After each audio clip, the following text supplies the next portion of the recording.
yet. Can you hear me? You can hear me. So let's begin and listen to the sweet sounds of Reverend Ken Austin Jr.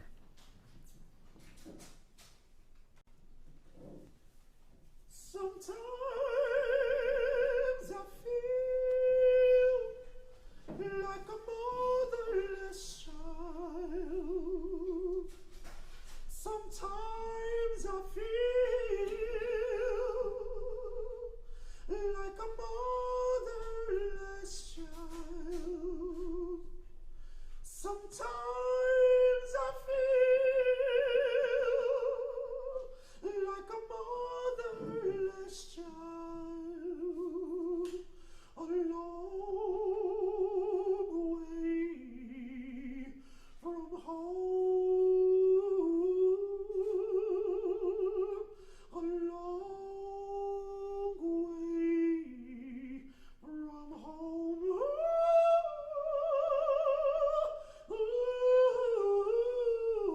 A long way from home,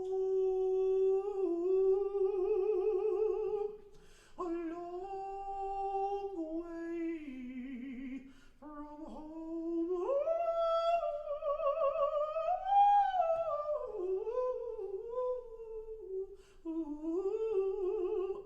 Sometimes I feel like I'm almost gone.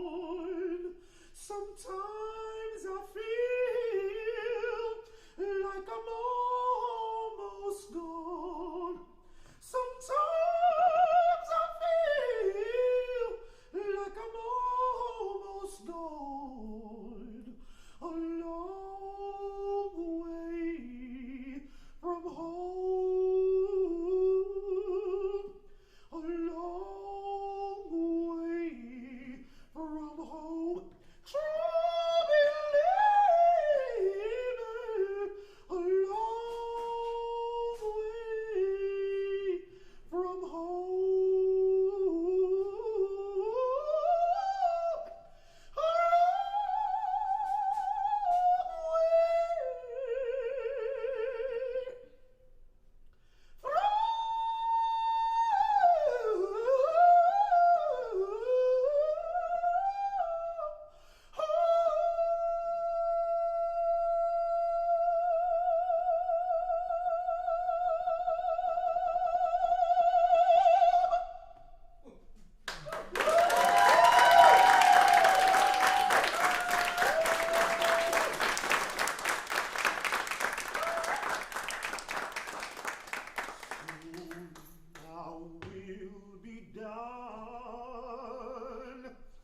with the trouble of this world, the troubles of the world, the trouble of this world. I know soon I will be done with the trouble of this world. I'm going home to live with God.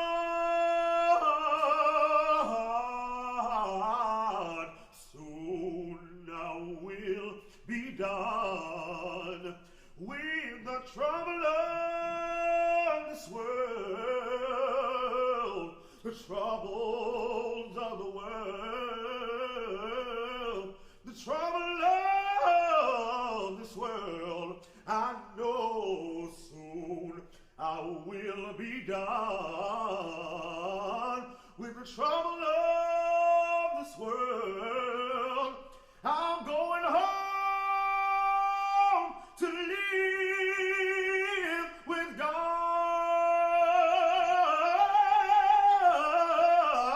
no more.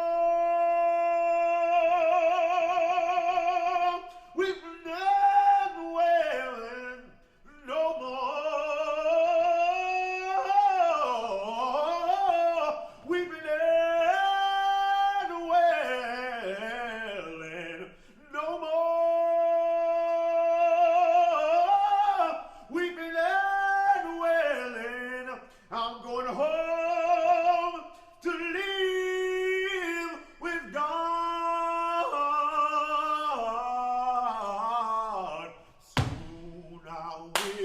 be done with the trouble of this world, the troubles of the world, the trouble of this world. Why so much pain? Soon I will be done with the trouble of this world. I'm going home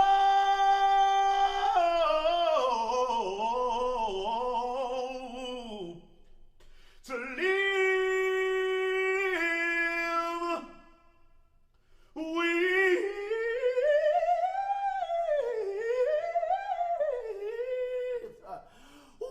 God.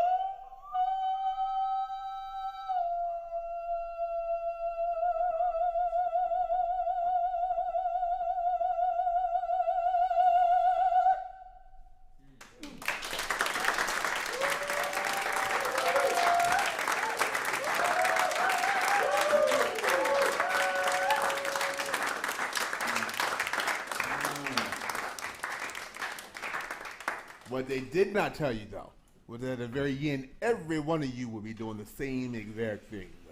That is the objective of this. So good evening. Now we're going to do that again. And people who know me very well. I'm a big fan of choirs, and when I say good evening, we'll say good evening in unison. Good evening. Good evening. Yes. Thank you for being here. I heard it is absolutely raining outside as the Reverend Carmen Smith eased on up in this space. My name is Michael Roberson.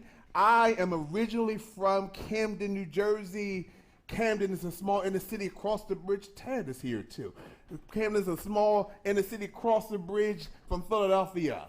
My trajectory about Camden, I can say this because I'm from there, is that it's hood, right? You can't get any hooder. In the academy, you can make up words. You can't get any hooder. Then Camden and Detroit and Baltimore, very similar cities. I was born there, reared there, went to school there, graduated from college there, got accepted into law school twice, got tired of waiting, so I got put on the waiting list, and began working for the Camden City Board of Education as a crisis counselor, which entered my notion around public health. And then I began also working in 2 hospitals doing psychiatric emergency services part-time, and then I began working or facilitating a youth discussion group for LGBT young folk. And I started going to graduate school at the same time, true story. And I began hating my job. One of the beautiful things about working for the Board of Education in the Northeast is that when it snows real bad, you don't have to go to work the next day. Right? Well, when the weatherman will forecast snow and I wake up in the morning, there was no snow, I started getting mad at God. I said, something has got to shift. True story, I promise you. I was home listening to Maxwell, one of my favorite artists.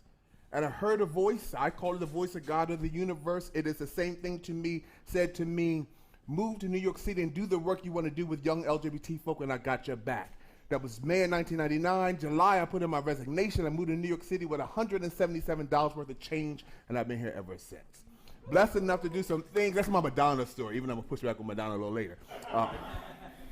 Was blessed enough to co-create some things with my former boss, co-created the nation's only black gay research group, all this other stuff, blah, blah, blah, blah, blah. Expanded the work I did in public health, not only for black and brown LGBT folk, as Ricky Tucker eases on the other side. Yes, and the category is. Yeah, this is the beautiful thing about having a smaller audience. You can do all this stuff, right? And co-created some things, was in charge of Black Pride, did some things, and then I got fired in a very public and painful way. The great Greek philosopher Montaigne says that philosophy is about learning how to die. But if philosophy was learning how to die, then theology was a rebirth, and I went to Union Theological Seminary at Columbia University. Don't get it twisted, not to be a minister at all. Don't confuse my performativity, but I wanted to put public health in conversation with theology because it was my assertion that the theology of abomination had direct impact on health disparities impacting black gay men. That is who I am. That the essence of telling someone that who you are, you're waking up, you're breathing, is antithetical, is abomination to God. And in all of the social forms that we use for human development, church, school, family, community repeats that same message. And then we're asked to engage in protective factors of a body we've been told is no good to God. For me, the message had to shift. So with the union, and for the past 10 years, that's where I met Ted, and in the past 10 years, and Reverend Ken, I've been doing race, sexuality, and theological work for the Center, through the Center of Race and Religion and Economic Democracy. I've done some other stuff that'll come up later. But one of the other things I did, as I did 2 masters there, was to look at ballroom as a countercultural response to this notion. And as a community that can be ethics for other communities. So we're going to engage in that conversation tonight. Is that okay?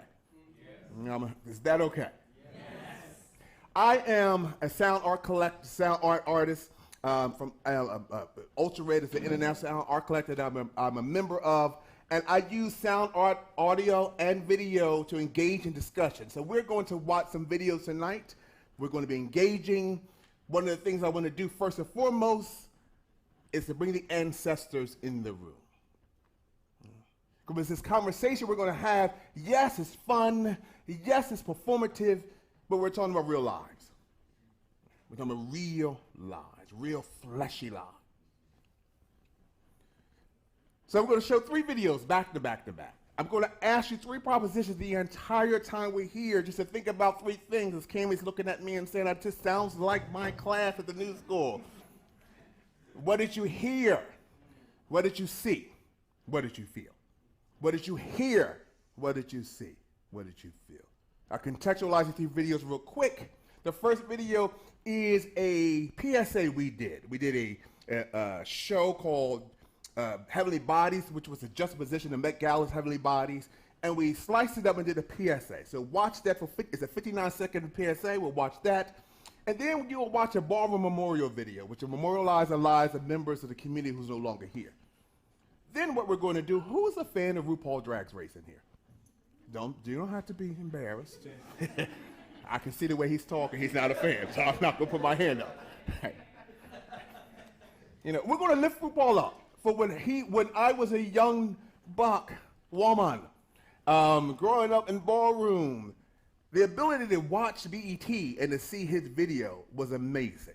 So what he's been able to do is absolutely amazing, but I'm going to problematize it because what it appears to be is that what he does is a reflection of a black cultural production, and it's not. Be real clear. It's lodged in a white queer lens, and it's not bad, but it's not the truth. When I was younger, we called drag performances only because we called trans women drag queens then, the language we didn't have access to. And these lip sync performances are mostly always on a Sunday. And that's not accidental because it was a day we were ostracized out of church. And so the trans woman lip syncing became like the black woman I went to see every Sunday in church. I call it hermeneutics of the body, which is nothing but a big theological word that means how you read a text. But it is also a homily, a way of ministering to a people who was ostracized. But we're going to play this because I also critique black gay men and our patriarchy and our transphobia. Because like Black Church, we've used women, trans women, as spectacles. You perform for us, you're real for us, you look lovely for us. But when the curtains go down, we're not interested in your full humanity. You'll watch a lip sync performance of an iconic trans woman named Princess Janae. We did an exhibition with New Jersey Performing Arts Center called Nork is Burning. She lip synced a song called Rhythm of Love. We had no idea that at the moment her body was riddled with pain because she was struggling with cancer. She winds up passing right after this, maybe a year after. And so I always play her, 1, to memorialize her, 1, 2, to bring the ancestors in the room, but 3, to critique us on our patriarchy and our misogyny and our transphobia, and don't get it twisted because we're black or white gay men that we're not those things. So, are we ready to watch these videos? Yeah. So, in my hyper fantastic imagination, Oprah's my mother, so this is the Oprah Winfrey Show.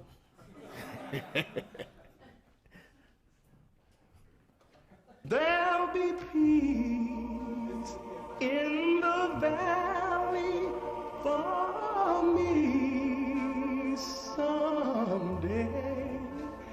There'll be peace in the valley, Lord, for me. Oh, yes. There'll be no sorrows, no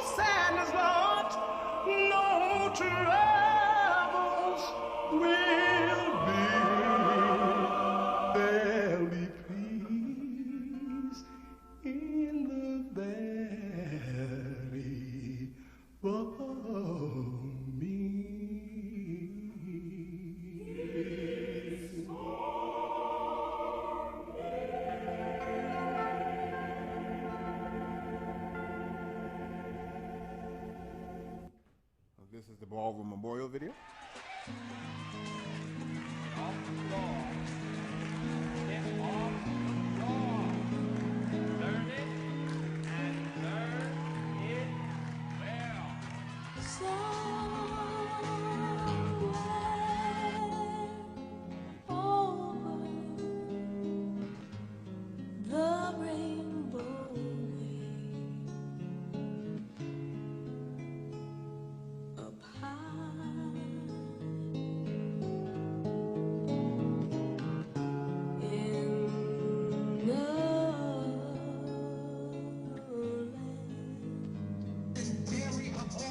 That I heard of once in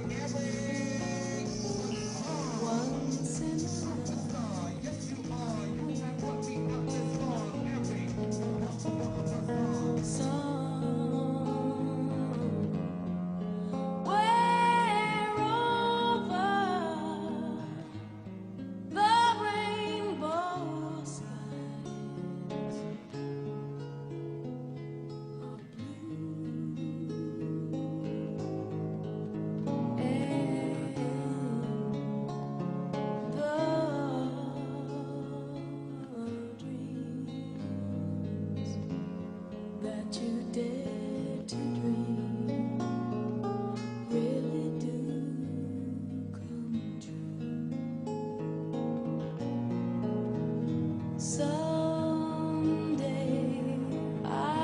are upon a star and wake up where the clouds are far behind me.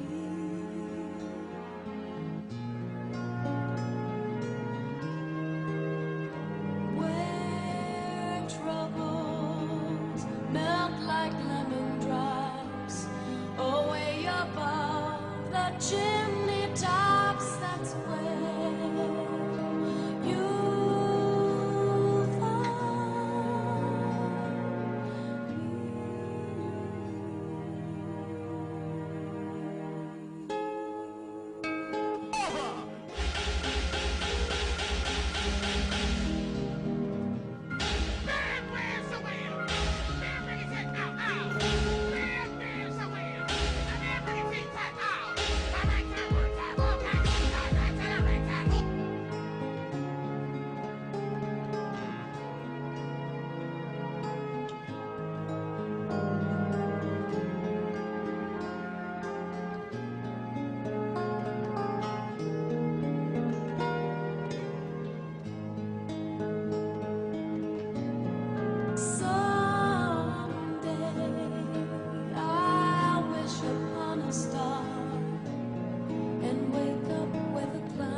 This last video is Princess Jeanette. You know, sometimes it just spins too fast and you not only lose your balance, but you lose your rhythm. And it's at times like these that you just need to stop and not only find your way again, but find your own rhythm. Because life has a rhythm and Mother Nature has a rhythm. And love, oh yes, love has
So giving honor to her.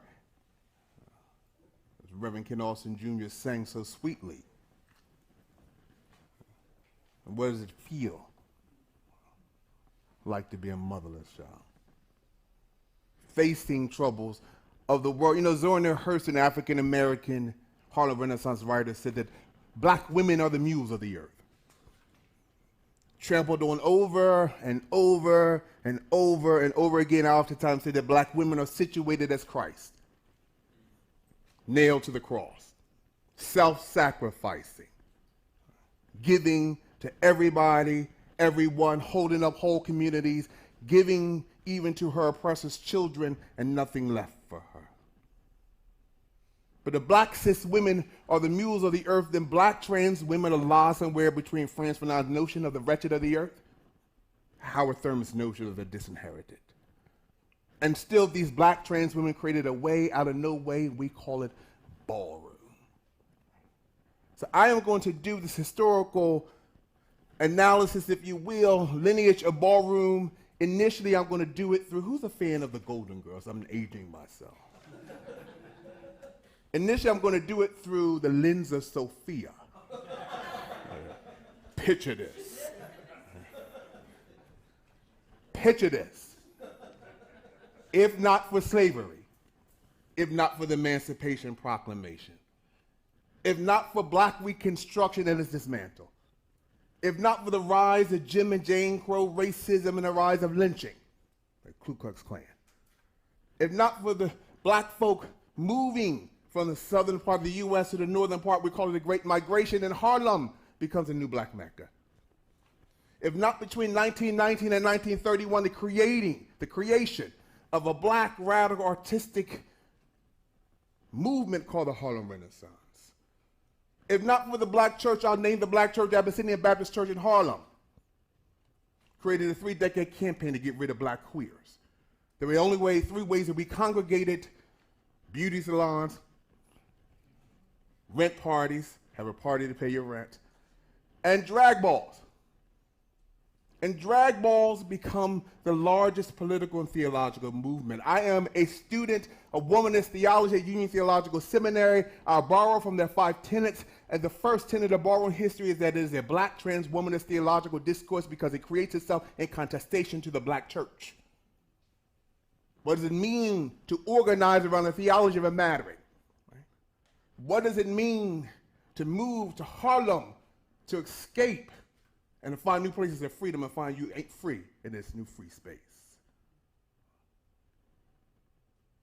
But after World War II, where these other cities became Blacker, D.C., Detroit, Baltimore, Philadelphia, Chicago, these drag balls migrate. But in 1967, if you're on YouTube, of course we're on YouTube, right? If you're on YouTube, there's a wonderful video called The Legendary Crystal LaBeija. And Crystal LaBeija was a Black trans woman, and this moment she critiques colorism and racism in the pageant circuit. She walks off stage in protest. She goes and she's reading the soliloquy. You would think it was today. Look, what's wrong with her makeup, she says. Look at her dress. There was a guy named Phil Black. He was the only African-American drag performer who had a Screen Actors Guild card. He whispers, of course, the whispering is my reimagination. I was not there, but he whispers in her ear and says, let's return back to an old Harlem drag ball circuit, and we'll have a ball. We'll name it after you. And they did. It was 67. And 68, she created the very first house. Now, what is the difference? Right? The drag ball was language, again, our access to different kind of language that we call trans women. So drag ball just meant only trans women perform or participated in it. And you begin to see the morphing from drag ball to the construction of houses. There were 5 trans women who emerged, not emerged because it was their first time, but emerged in a particular kind of way historically that houses began to be named after. Papa LaBeija, even though the house is Crystal's house. Dorian Corey. I'll talk about Dorian. Avis Pendarvis, Paris Dupree, and Duchess LaWong. And Duchess LaWong is the only one that is still alive. So I call these 5 women, 5 trans women, freedom fighters. Because just like other movements in the Black struggle for freedom, the second tenet of ballroom history is that it is a Black freedom movement, because it migrates across the country in contestation, in resistance to systems of oppression. So you begin to see, again, the morphing from drag ball to house ball. House would be named after these 5 women, but in 1973, the very first gay man walked the ball. His name was Erskine Christian. Category was Models Magazine Face. Models Magazine Face. Freedom movement, Models Magazine Face. And you begin to see other men participate. And then you begin to see the construction of houses shift. We'll push back. This is that where patriarchy enters into ballroom. All freedom movements are patriarchal as Black women. Other men began walking balls. Junior LaBeija. If you ever seen Paris is Burning, the Latino guy who walks the ball and he gets chopped and he says, he has a fur coat on, he says his button's on the right side, MFR. That's David Altima. My great friend R.R. Chanel creates a house of Chanel in 1976. Other houses begin emerging in the 70s, and you begin to see houses explode. 1981, I'm going to come back to this. Ted knows this analysis very well, is when we had the very first surveillance of this gay cancer called GRID, gay-related immunodisease. And Ballroom is confronted with this. 1982, very first house that was predominantly Latino, Latinx, the House of Extravaganza was created. Now I'm going to slowly move, but not slow enough that we're here all night, to talk about this particular time because it has resonance to today. I'm not trying to step on anybody's toes, but Ronald Reagan as a president, if you're old enough to remember, for me, before Donald Trump, was the worst president that ever existed. I'm not that old, but old enough. Right? His neoliberalism, his cutting social programs. Right? We have a critique of Trump of not having a year response, a national response to COVID. Ronald Reagan didn't have one for 7 years but allowed gay men to get infected and die. Let's be clear. Let's not retell the story. Allow people to die. In fact, he never whispered but one time through his lips, AIDS.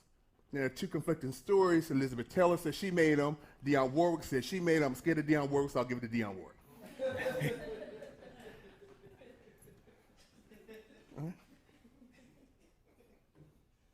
And so GMAC, Larry Kramer, another white gay man, created Gay Men's Health Crisis, the very first non-community-based organization in the fight.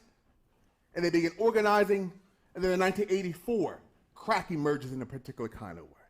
And this war, false war on drugs, right, created by Nixon, actualized by Reagan, locking Black and Latinx men up, and Black community began organizing around this. But the Black community made an intentional and political decision to say that we won't deal with AIDS. Because if Black gay men were getting AIDS, it was our punishment. You can say that back then. It was the way that God was getting rid of perversion from the earth, and is that what we deserved? So Black gay men began organizing in a particular kind of way. And it's this thing about the oppressor will become the oppressor will become the oppressor soon after. So as Black gay men began organizing, critiquing white gay men on its racism and Black folk on its homophobia, we began organizing in a particular kind of way. Gay Men of African Descent, 1986. Very first African-American indigenous CBO to be created in the fight. Adodi, as a spiritual group, was created. Other countries as a literary group was created. National Minority AIDS Council was created. And I said in that Ballroom Memorial video, I would lift someone up, a guy named Eric Christian Bazar. Moves, leaves New York, goes to DC, takes house ball to DC, meets a guy named Lowell. They create the House of Khan that was the very first house ball in Washington, DC. But here is that notion around the oppressor become the oppressor one day. As Black gay men again critique white gay men and Black folk, it intentionally and politically ostracized Ballroom out of its AIDS organizing. The notion, there's a woman named Kathy Cohen out of Chicago who wrote a wonderful text called The Boundaries of Blackness. And her assertion is that during the AIDS epidemic, Black people made a decision not to deal with Black gay men. And boundaries of blackness means who is worthy to be saved. So Black gay men began organizing and made a decision that Ballroom people were not worthy to be saved. This notion of classism. We were less than. Ballroom had to take it in his own hands. 1989, guy named Michael Gaskins throws the very first ball in Philadelphia. Ballroom moves to Philadelphia. 1990 in Baltimore. When I first started walking balls, there were only 4 cities. But 1990 is an interesting moment in time because 2 emblematic events happened that impact Ballroom. Madonna's Vogue, we'll talk about that. and Jenny Livingston's Paris is Burning. Right? Two seemingly wonderful artistic events. And Madonna is interesting because there's this relationship between appropriation and misappropriation. Right? As Madonna, though wonderfully, had 2 ballroom people in her video, she still has, not today, given the credit to the community in which she got the cultural production from. In fact, there are folks, even black straight folks will say, I like that Madonna Vogue, as if she's created it. Right? When in fact, 2 black women, Jodie Watley and Queen Latifah, had Vogue in their videos prior to. She gets the credit, smart enough to call the song after the cultural production. Right? But they don't. And Paris is Burning. Paris is Burning, one of the most watched documentaries in history. Artistically, absolutely wonderful. In the academy, if you are studying queer studies, it's in the curricula. Gender studies is in the curricula. Performance studies is in the curricula. As it is absolutely artistically wonderful, it's so culturally exploitative. Feel of pathology. But what Ballroom winds up doing is taking that, turning it on its head, and it begins to use Vogue as a way to organize other geographical regions, and performance, as I told you, as a hermeneutics of the body. And you begin to see other geographical regions create itself in Chicago in the early 90s. 1996, I'm going to skip through some things. 1996, on the campus of a historically black college, Morehouse, the Atlanta ballroom scene was created. Black freedom movement. A guy named Tony was a student at Morehouse, and he creates a house of Escada, which winds up creating the ballroom scene in Atlanta. The late 90s, you see other markets. LA, Oakland, and other spaces. The early 2000s, black trans woman named Lysandra leaves, but she actually leaves Paris. In the early 90s, comes to New York City looking for a black gay community because there was none in Paris. Comes to New York City, goes to the pier, finds the ballroom, creates a house, joins a house, stays in New York for 5 years, moves to Paris, creates a ballroom scene, and Paris just winds up creating the ballroom scene, the black LGBT community there. We call the mother of European ballroom. Ballroom begins to cross the seas. There's a wonderful text, a wonderful documentary called Ted Knows This documentary, well, How to Survive a Plague. And it's about the ACT UP movement. And at the end of the documentary, there's some ACT UP members who are sitting around each other in their living room, and they say to each other that they thought their lot in life was to watch each other die. Men were getting infected, men were dying quick, and then they made the comment and said, we begin to live. We begin to live. And the we is because Merck Pharmaceuticals created a triple pill therapy in 1996 where gay men took it and became undetectable. But I asked the question, who are the we that we're talking about? Who are the we are talking about? So I'm going to give some epidemiological data. It may feel boring, but it's absolutely important. I won't stay on it long. Who are the we we're talking about? Ballroom is migrating. Ostracized out of AIDS organizing movements. 2001, they did an HIV prevalence study. Prevalence just means how many people have it. You think of COVID cases. And what came out of that study was that 33% black gay men between the ages of 23 to 29 was HIV positive. That was huge. 33, 1 out of every 3. 2002, they did an incidence study. Incidence just means how fast it's growing. And for researchers to look for future elimination of any infection, the incident rate needs to be about 1.5 to 2% in that community.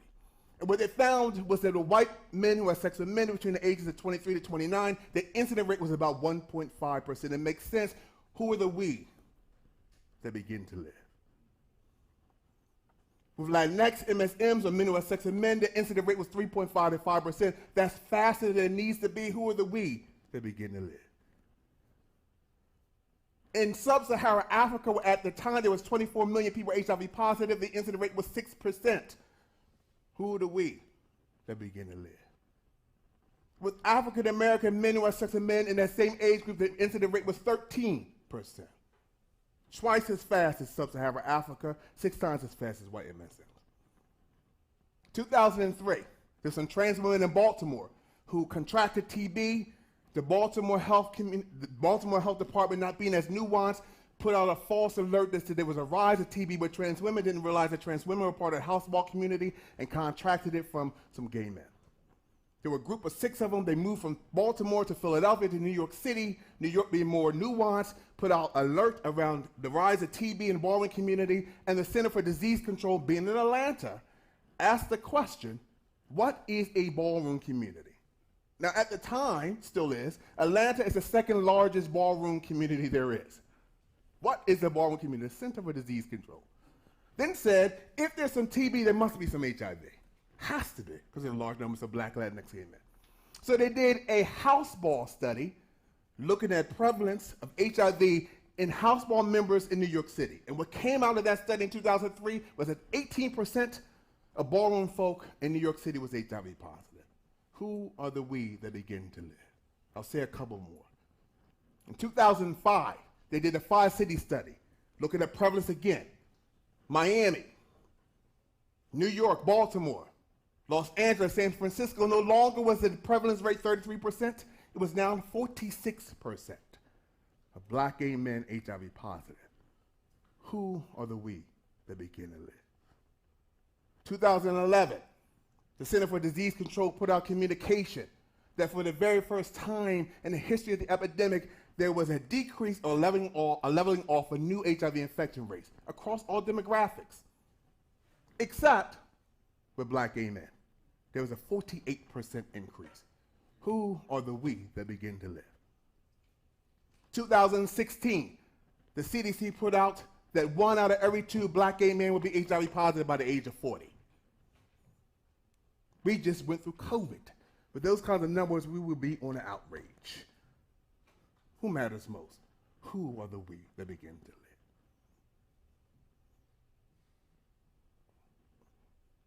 This last piece I'll say.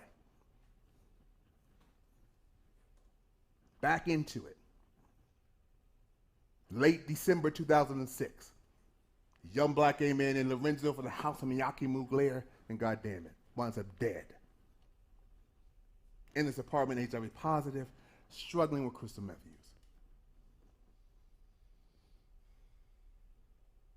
A month later, January 2007, the pioneer icon who created dramatic vogue film, Mystery, dead, HIV positive. 2 weeks later, young Black gay man who worked for me, did ballroom work, Jamel Morton, dead, HIV positive. April, Lorenzo, who died in December, his very best friend Javante, house of Miyake Mugler, dead, HIV positive. May, Ray, my own son, the house of Manolo Blahnik, dead, HIV positive. June, Leon from the house of Khan, DC, dead, HIV positive. August, the icon Angie Infinity, dead, HIV positive. Who are the we that begin to live? December of that year, person remained nameless, an icon trans woman winds up in a hospital with 30 T cells, for a 30-day coma, 9 infections, homeless, she survives. 2008, the numbers increased. 2009, the numbers increased. We had a trifecta of deaths with trans women in the summer, which was Octavia St. Laurent, Gina Gospel, and Alora Zion. Who are the we that begin to live? As we talk about marriage equality, who are the we that begin to live? Whose lives matters most in Black Lives Matters? If we don't have a critique of Black trans women being beaten and brutalized. So the 15th of the ballroom is that is a radical pedagogy. Because it creates intraventions, the difference between intervention, inter means you have power over, you're intervening, intra means is intercommunal. To take care of itself when no one else will. When you had deemed the community so unworthy, abominable, less than. It created. It does these things. It had to. Even in its performativity, there's a politics and theology. I see the wonderful Mike Stafford in the building. And I bring you up because one of the radical pedagogies has been created as Mike, as a white queer man who came into my space just six months ago, has been doing work putting Dominique Jackson and Genovia Chase, two black trans women from Ballroom, and Giselle Extravaganza in the forefront and telling and producing a documentary on the life and death of Venus Extravaganza. But we go beyond that. Not only are they doing this, they asked me to come along to do some historical stuff. In the process, have gotten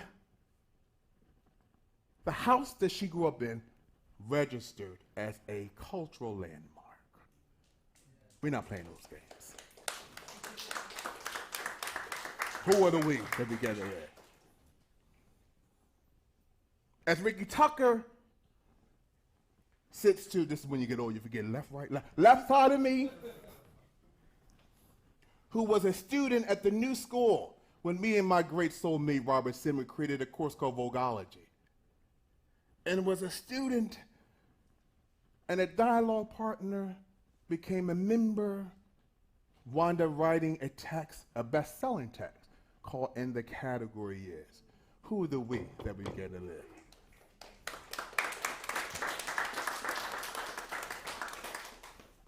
As in 2009, when my son Pony and Deshaun and Leomi and Malachi and Prince went on MTV's America Best Dance Crew, becoming the very first Black, Latinx, openly gay and trans group on MTV's America Best Dance Crew.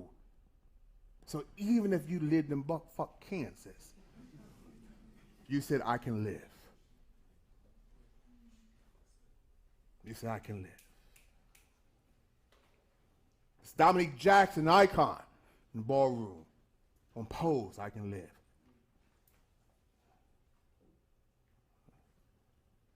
Last thing I'll say about Ballroom, the last tenet, that is that it is absolutely a spiritual formation. This is my union theological shit. Right? It is absolutely a spiritual formation. It is the radical inclusivity, using the language of Bishop Yvette Flunder. It is the black church. And I don't mean the way I Christianize. Be real clear, I don't go to church. Don't confuse this performativity. Right? Necessarily. But it is in the way that black people globally have fellowshipped.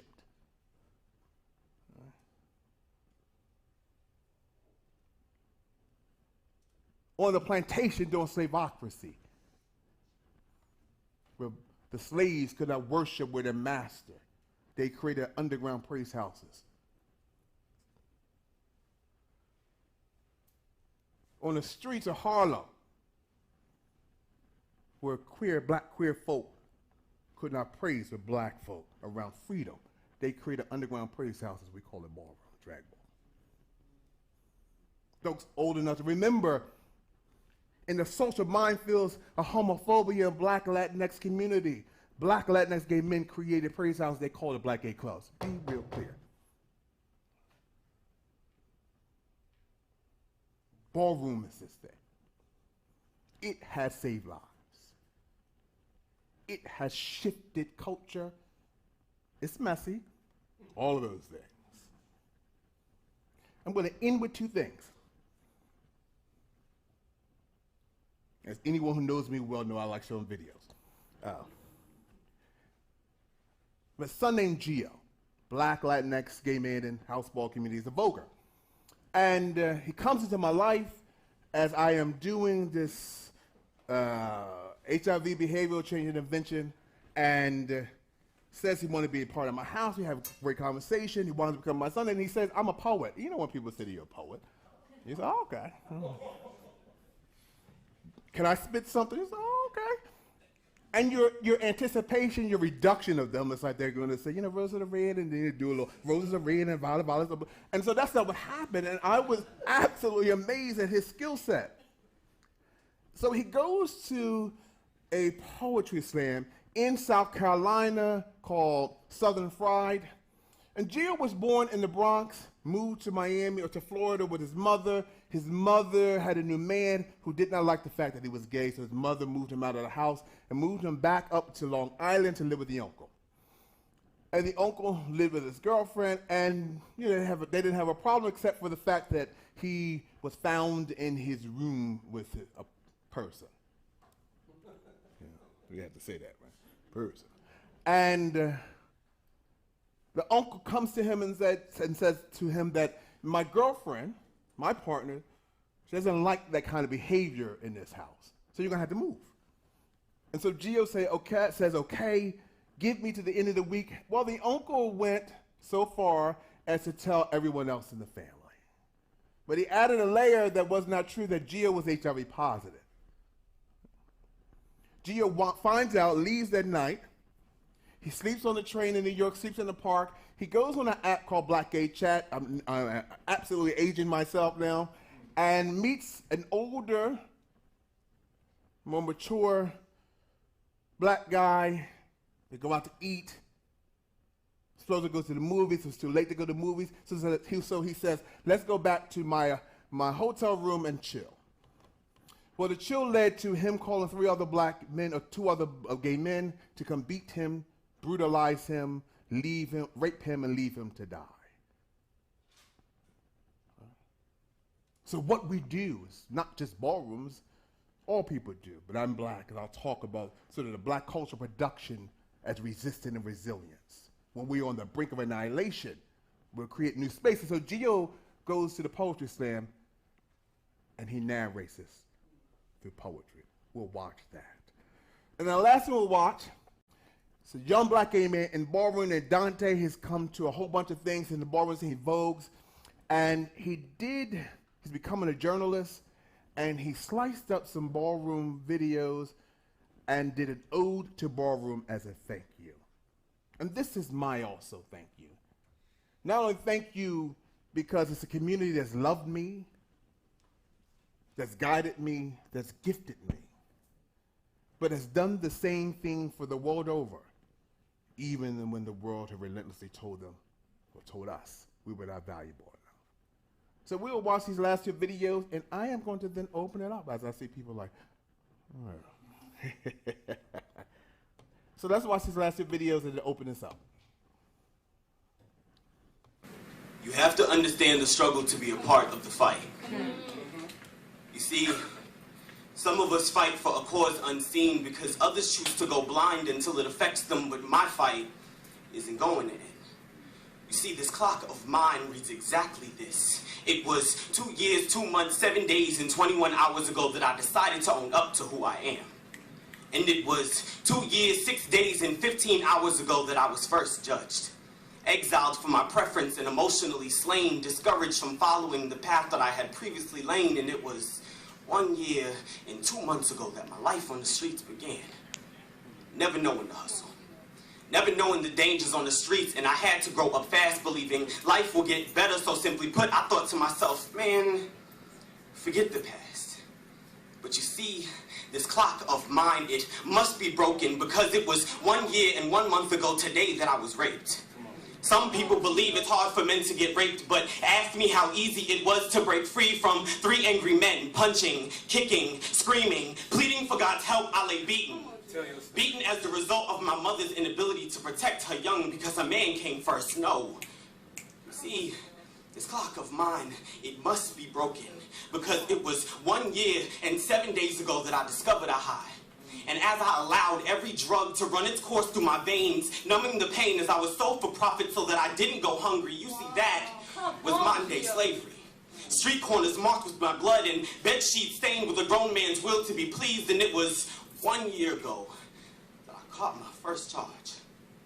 Not only making me a statistic 5 times over, but breaking my spirit as I gazed at the people on the other side of the bars, and that was the zoo. And I was the young man caged for the rage that finally erupted. You see, this clock of mine, it must be broken because all the while I've been calling my mother, begging for money to eat and a way home, please. I cried, I screamed, self-mutilated, and deemed myself unworthy. Alone is a feeling I'm much too acquainted with. Discomfort is a feeling I'm much too acquainted with. Anger is a feeling I'm much too acquainted with, but at the time, see, where was my joy? And it was 11 months ago that I made my way out. 9 months ago that I found myself on Florida A&M's campus, and 8 months later, which is today, that I speak the words that need to be heard, judge carefully. Welcome willfully. And listen to the cries of those around you, cause remembering the pain of not being heard can disintegrate the soul, and every day I remember. See, this clock of mine, it isn't broken. It's just that the arms of my mother refuse to move. Refuse to get into a position in which time reads that she is ready for me to fit into her life again. The embrace I've been waiting for. Nevertheless, she refuses to comprehend these words that I've spoken. Love unconditionally, although you may not be loved in return. For this is the lesson that even I had to learn.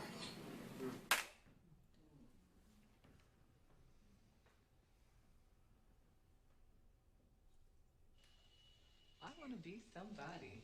I mean, I am somebody. I just want to be a rich somebody.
I'm one of the top upcoming children, legendary. Now I'm floating away, firing away. You try to slow and delay, but I wanna play it.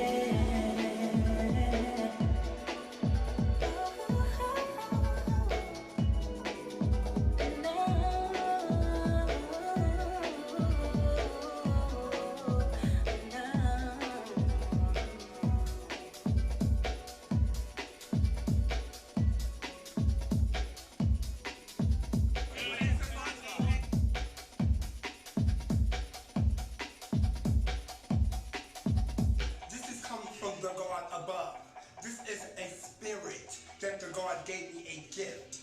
I don't have time for all that bullshit. All right.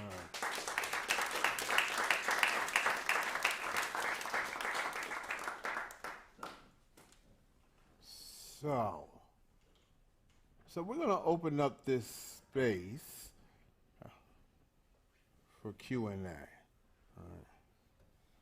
And I want you to think about your question and those three propositions I laid out, which is what did you hear, what did you see, what did you feel? And I am great at uncomfortable silence. I did that advice, and you know what they told me? They said, we're great watching people sit in uncomfortable silence too. So, but let's open up and have a dialogue. What did you hear? What did you see? What did you feel? Do we have the mics going around? This is my moment of being Oprah. Yeah. Caller, you say what?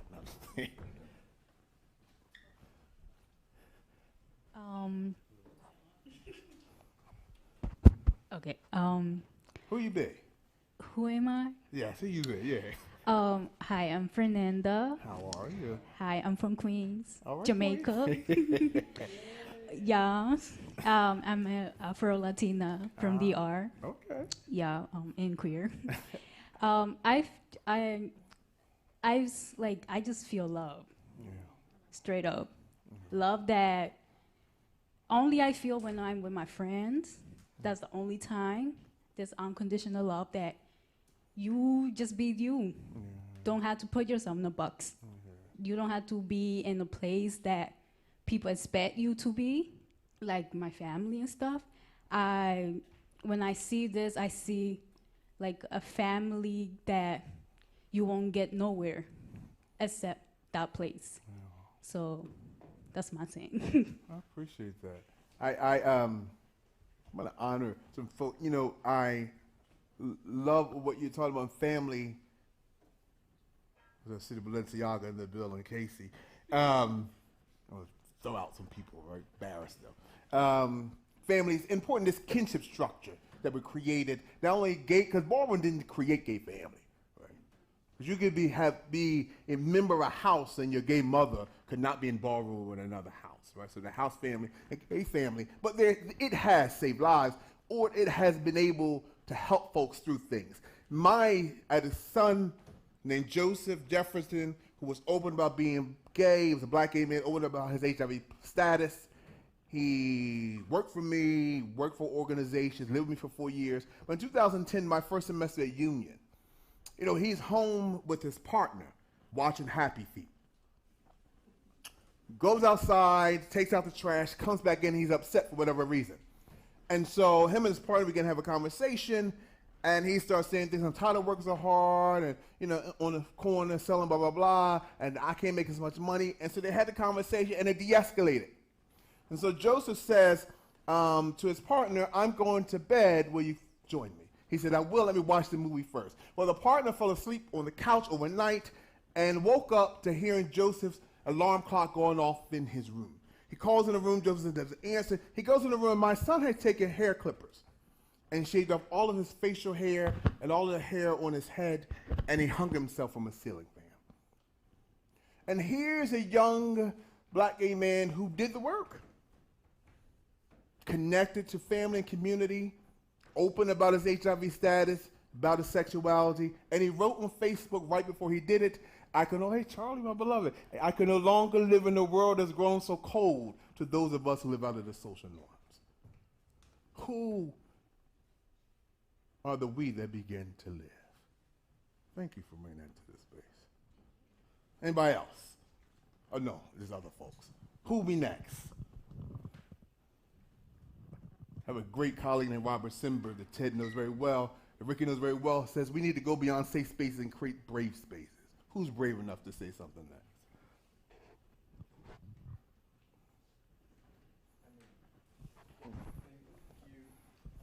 Thank you for that. My name is Ted. I'm really grateful to be here. I'm really grateful that you actually bring the word death into the room. It's something we don't get to talk about a lot. And so the thing I'm feeling is just a desire to hear more about when you are saying death, when you're thinking about death, when you are inviting us to consider the enormity of death with you, what is conjuring for you? What does it mean? And how does it feel to talk about it? You would ask that union question, that half union, half new school question, right? So, Ballroom, part of the reason why, me and my colleague Robert, when we did the Whitney Biennial, created this language, Ballroom has something to say. But there is an adage to that Ballroom has something to say to teach the world over about what it means to be human. In the struggle for freedom, in the face of catastrophe, Ballroom is on intimate terms with death more than any other community I've ever seen.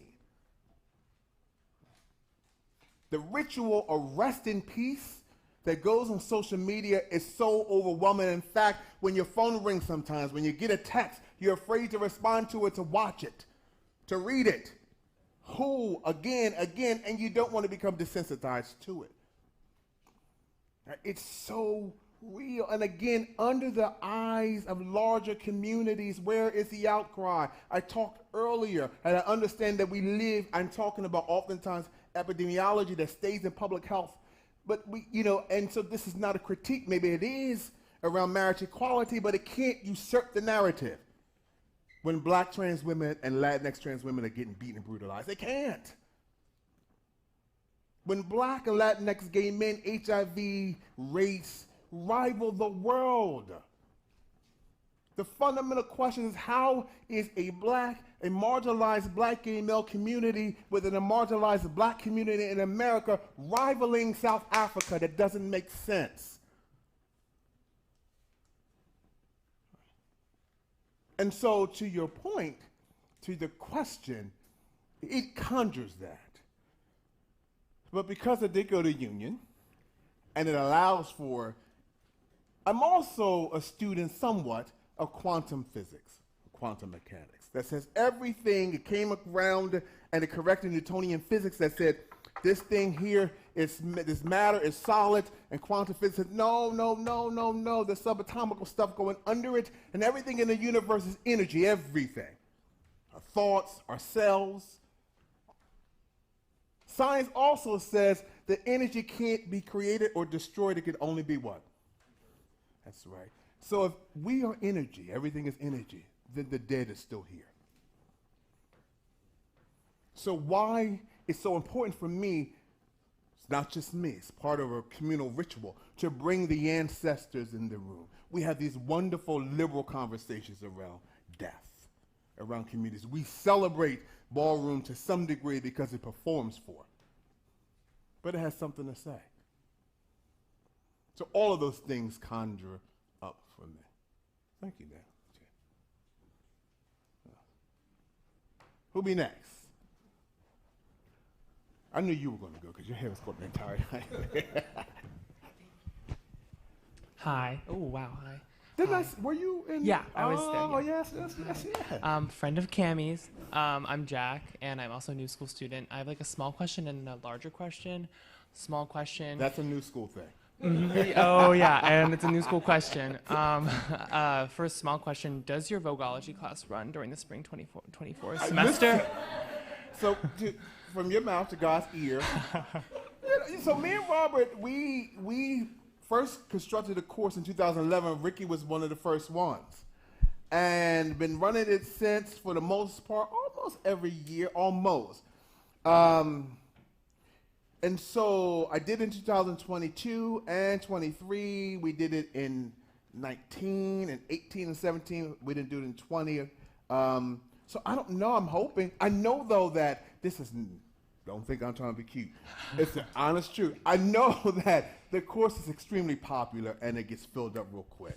Right. All praises to the New School for allowing me, Danielle, for us as well, and for my, if not even mine, if you ever get a chance, if he comes back to take class with that Robert Simber.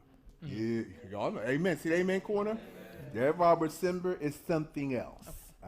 So hopefully. Noted.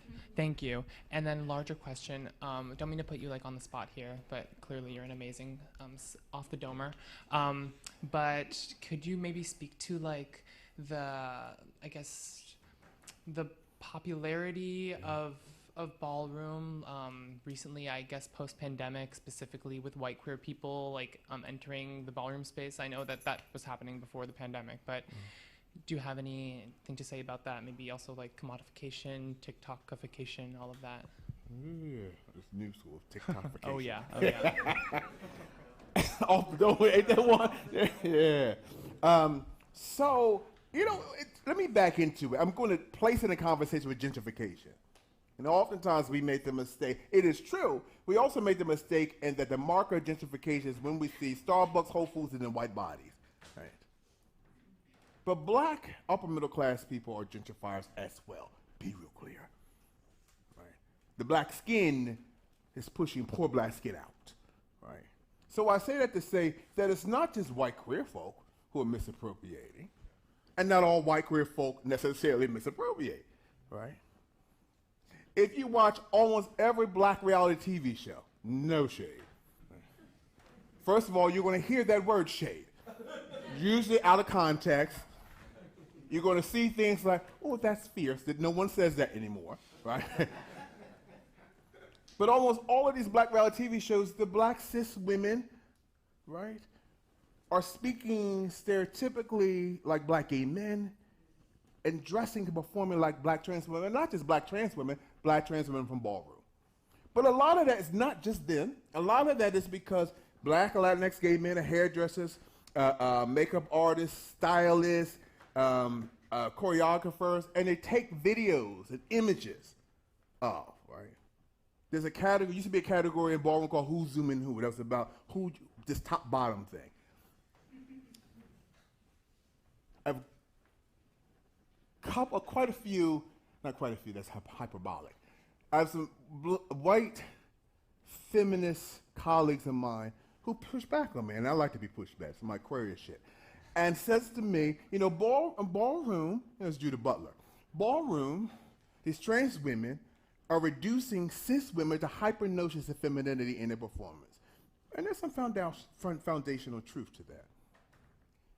And yet, that critique is short-sighted. Right?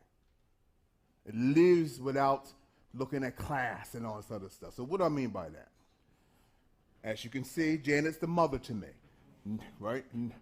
2004, the Super Bowl incidents, this is not a stretch analogy, 2004 Super Bowl incident happened. YouTube creates itself because of the boob. It's the truth. YouTube created itself because of the Janet Jackson Super Bowl situation. And as a result of that, Ballroom began to archive its videos and its stuff on YouTube, which gave greater access to everybody. So then people began, and social media. And so people began to appropriate, some misappropriate. And so, to your point, we're at this interesting space. I'm a believer in wrestling with stuff versus reconciliation. Because reconciliation is the liberal thing to do. What we do is symbolic justice stuff. Someone dies, you have a vigil, and then you move on. But wrestling with it really means that we're at these points that we don't have to figure it out, but it's through the wrestling of it that we create new ways of being, right? It's through the wrestling with it that we create new protocols, right? A new politics, create a political literacy, if you will. So I can't just critique white queer bodies, right? But there's appropriation all around. And it's not a Ballroom appropriation. Be real clear, Ballroom ain't the creator of everything, It's not, right? And so to answer your question, it's a real tricky question. Last thing I say about this, there's a guy named, there's a guy named Benjamin Hart, it's in Ricky's book, and Benjamin is a voguer from Massachusetts. He wrote a text called Who Does Vogue Belong To? And he said, as a black, gay man, queer man, growing up in Massachusetts, Vogue meant this to me. I'm not interested in giving to you white people. So it was put on Facebook, one of the Ballroom forums, and there was tension.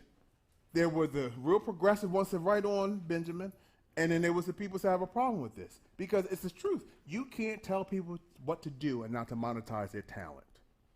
You can't. Right? So there's no legislation around that. And yet the tension still exists.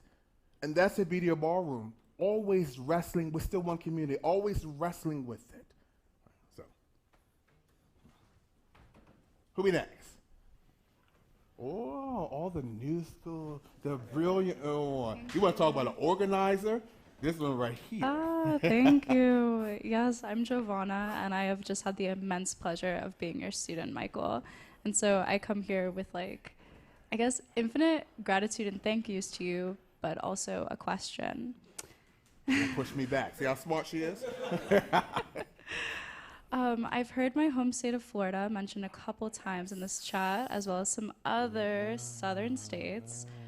And I've been wrestling with a lot of emotions, and I would love to ask you about your reactions and your response to the various travel bans that have come from, like, the NAACP and Equality and many other, like, nationwide organizations fighting for justice in these many different ways. I know when I left my community, my elders were saying, oh, you'll return. They always come back. They want to bring what they learned in New York and the other cities back home. So, yeah, what is your response to travel bans to southern states like that, in the sense of the legislation and the prejudice that we're seeing? Well, the travel advisories, right, now ban. Advisory, yes, yes. See, Mother DeSantis is a lot. I mean, Mother DeSantis is an absolute lot. And so here's the interesting thing that's happening. From June 29th to July 1st, I'll be in Florida with House Lives Matters, which is a national ballroom leadership development initiative. It was created by my sister daughter, Dr. Jennifer Lee. And I'm doing a leadership development training with their leaders. And then the second, we are participating in a protest against DeSantis. Not only around his anti-drag, anti-trans legislation, but his anti-critical race theory shit. So we've created a bubble in New York in some ways. And you have communities that ballroom exist in that are in real danger. So it goes back to, who just asked that question? This happens when you get old, shit runs out of your head. But it goes back to this notion around feminists sort of critiquing, white feminists critiquing trans women on their realness, blah, blah, blah. Realness is not an academic skill. The idea, if you're on a train, no train conductor says the next stop is Transville. None, not in New York City. So these trans women had to walk through real communities, real hoods. Their livelihood just to go to the store to get something to eat. Possibility is about living for a lot of trans women and a lot of feminine gay men and queer men. Right? And so we exist in a space that we created a bubble. We're going down there to lend our voices because they don't. You know, a lot of the prides were canceled in Florida. I couldn't imagine. But there's a lot of police surveillance that's happening, right? This conflation around sex work and sex trafficking that's happening, the setup around those things, it's real. It's real. So to answer your question, you know, I think the travel advisory was a political, not stunt, but a political move just to bring attention to, right? I hate to say this like this. It's never a wonderful thing. But if there's a wonderful thing about Trump, is that he's going to eat DeSantis to pieces. And expose, and both of them are exposed around who they are, and then maybe they'll cancel each other out. So maybe that'll happen. The last thing I'll say about this, unfortunately, when you want to look at it, you can always tell when a community is gaining access to power, because bodies are attached to it. So the perception that trans women are being more visible means more death. It's an unfortunate part. There's always a blowback. Right? Lyndon B. Johnson's a blowback in relationship to the Civil Rights Act and the Voting Rights Act was Richard Nixon. Jimmy Carter, his relationship to poor folk. The blowback was Ronald Reagan and George Bush. The perception that Clinton was close to black folk, the blowback was George Bush #2. This perception that because Barack Obama was a black man who became president, we was living in a post-racial society, the blowback is Donald Trump. There's always a blowback. And so we are to be, if we are to ready ourselves, is to always know that and don't take it personally. So, anybody else? Who'll be next? You can go. Oh. Your voice is yes. I don't need no microphone. Listen.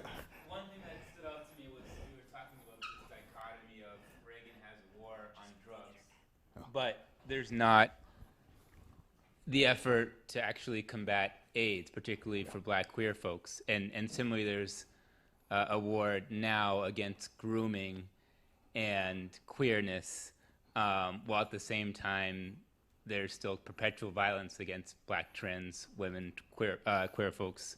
That just struck me as like a parallel, but I'm still actually not sure. I understand the whole sort of lecture here and the act of giving life, or when there is the absence of that, or the attack on that. But I'm wondering how sort of Ball informs, or how could inform discussions and discourse around the legislation that we're seeing, and how it sort of filters in, or how I should think about that. So a couple of things that it does inform. It already does. And so if I had a longer time, or if you were part of my class, when I said radical pedagogy, I would have put up a historicizing of ballroom organizing initiatives regionally, locally, regionally, through the state, nationally, internationally. So it already does. Things like House Lives Matters has become one of those places, right? The Keeping Ballroom Community Alive Network has been one of those spaces that have been organizing. And not just around legislation, because be real clear, when you are marginal or double marginal, all these other things, the distraction is that you have to then prioritize, right? And the legislation has never been the thing that's mostly impacted, right? That you live in real communities, and so I can't worry about legislation if I can't go down the street and get food without getting killed. So what I need to do is organize locally, and locally within our community. And so Ballroom particularly has been able to do that more so in New York, because the organizing began particularly in 1989 with the House of Latex Project and other spaces. Other cities are further behind, and I don't mean further behind because they're further behind in skill set, but just further behind because they have lesser time in engaging in these kinds of things. But it's already done that. Particularly, again, as I said, we are going to Florida for that particular reason. When you looked at Black Lives Matter and its protests and its reemerging as a result, oh, thank you for bringing that up. For the George Floyd incident, a lot of the organizing in New York and Brooklyn were led by Black trans women from Ballroom. The largest organizing, the largest protest in LA was led by my son, Brandon Anthony, and my granddaughter, the icon, Michelle. Now, the problem is, one of the mistakes we do is that any spaces, we are not good at marketing and saying it's ballroom. But it's absolutely ballroom. But I'm going to add something to what you just said. Ricky and Ken was a part of an event that we did at Performance Space. So Jennifer, don't kick me and say, don't you promote no other space in my space. Well, Performance Space, and it was called Ballroom Has Something to Say, an ode to Black, gay, and queer men. And I realized that the day that we did it was the 3rd anniversary of the murder of George Floyd. I didn't realize that until we're about to begin. And I played the sound object by Robert Glasper. And one of the things I talked about was that the reason that COVID made everyone take a global pause, everyone at the same time. And there were 3 propositions that I thought that the universe was asking us.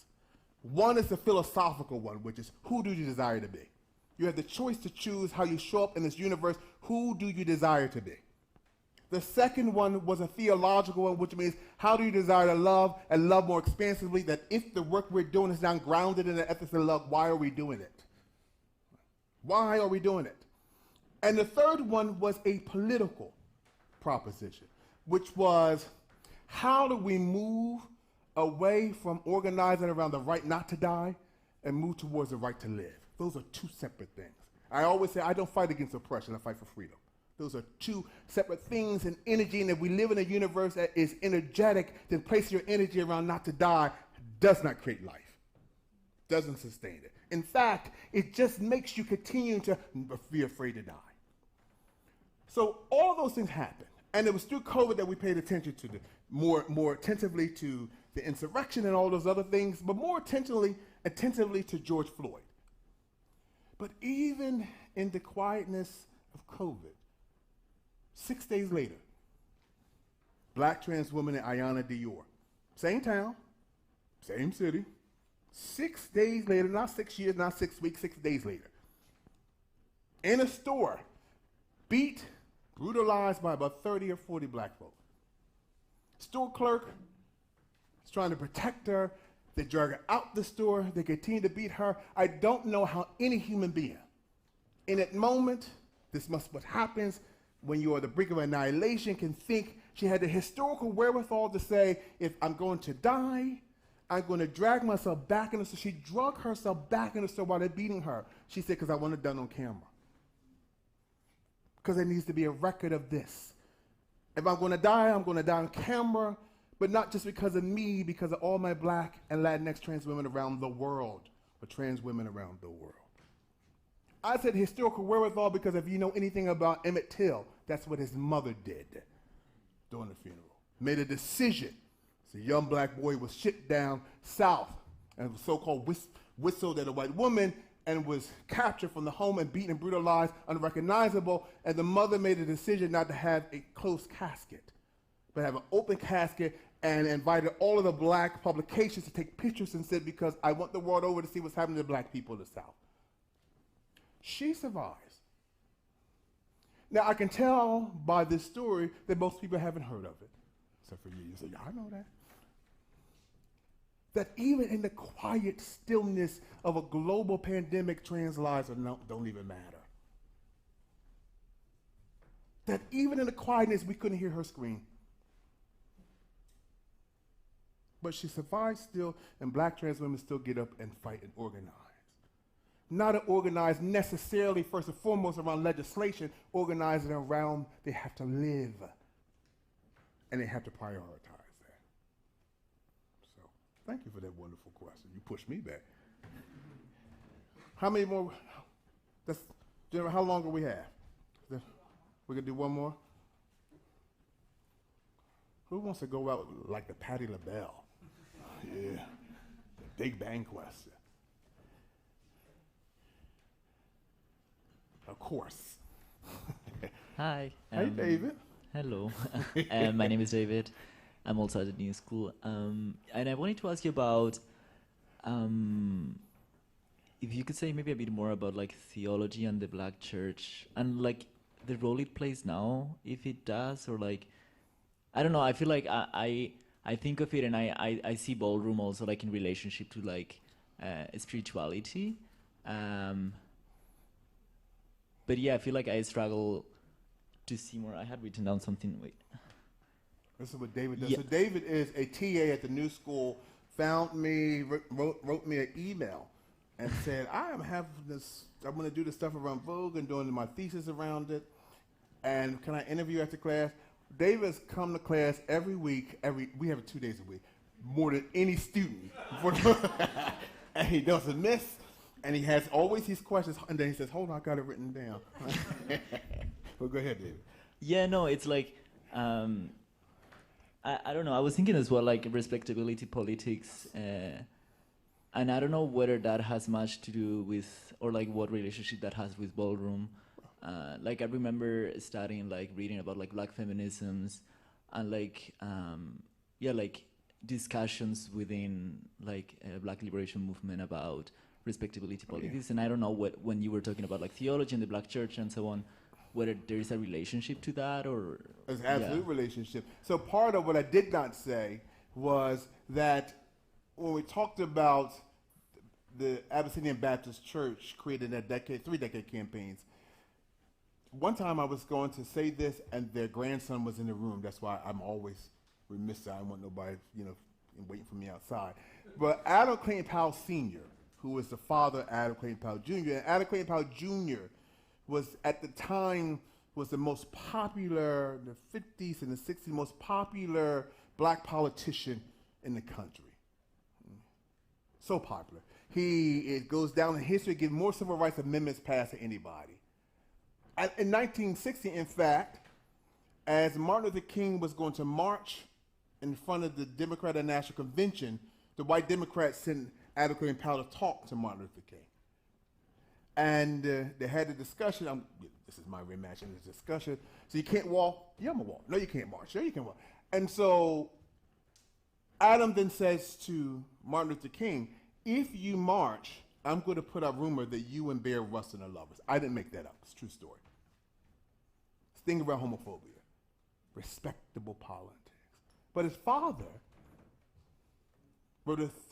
created a 3-decade campaign around this. And what he used was what you said.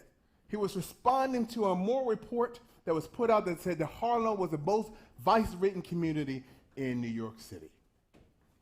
He thought what was getting in the way was these queers, these Harlem Renaissance writers. Right? They were making Harlem not respectable. And he literally, I can't say literally because I wasn't next to him when he did it, would warn folks, black folk, men, if you come up here, your women are going to want to leave you for other women. The reverse would happen with your men. He would use the church, the pulpit, to sermonize. He would publish it in the Amsterdam News because he owned it. And part of Drag Ball creates itself in relationship to that. Right? Absolutely. Absolutely. Right? And so, yes, that is. But Ballroom is not absorbed from it. You know, we internalize the very same things, and we have respectable politics also in Ballroom. But to your one other point, absolutely. So to your piece around the black church, you know, I call Ballroom the black church, and I don't necessarily only mean the way that we Christianize black churches. I said this before. But if you are pushed out of the space where you have fellowship, there was a time where the freest time for black folk was in the black church during Jim and Jane Crow. Right? So when I grew up, for the most part, the freest part for me to be black and gay was at a bowl. That's black church.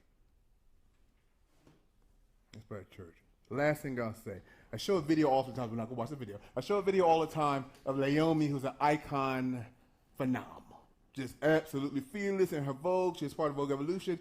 And she is part of an archive at the New School, the Ballroom Oral History Archive. My colleague Robert Simber interviewed her and she says to be black and Latinx, born in the Bronx and being trans, I'm angry all the time.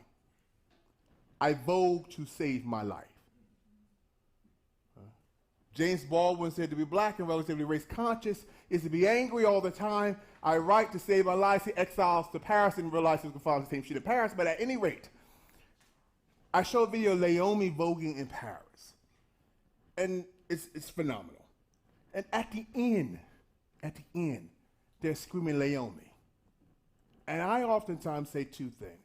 One, I have a colleague who's my mentor, younger than me, though, Dr. Ebony Marshall-Turman, professor at Yale, she was at Union, who calls, unfortunately, straight people call this dip the death drop. It's called the Michael dip. But anyway, she Christologizes this. She says, this is the crucifixion and the resurrection of trans women.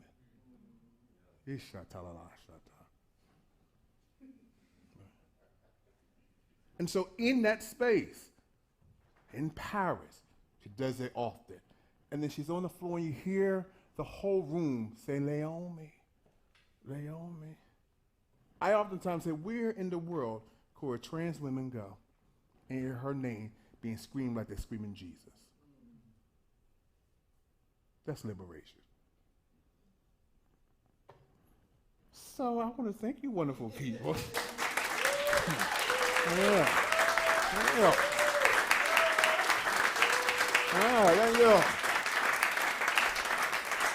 I did get a shout out though. I get a shout out to I call her Madam CEO. She is not here, but my great colleague Christina Newman Scott. She became my colleague. She was the president of the other place. I had to say that because Jennifer's going to tell on me. In Brooklyn called Brick. She is now the CEO here and she engaged me to be here today. Last year I did it with Stacey Ann Chin. So I'm gonna give her a shout out. Jennifer, I love you. You have been so absolutely wonderful. I don't know where that black woman Amber is, but Amber has been absolutely wonderful as well. And I just met your tech people today, and y'all been absolutely great. And so I appreciate you. So thank you all. Have an absolutely blessed night. Let's go.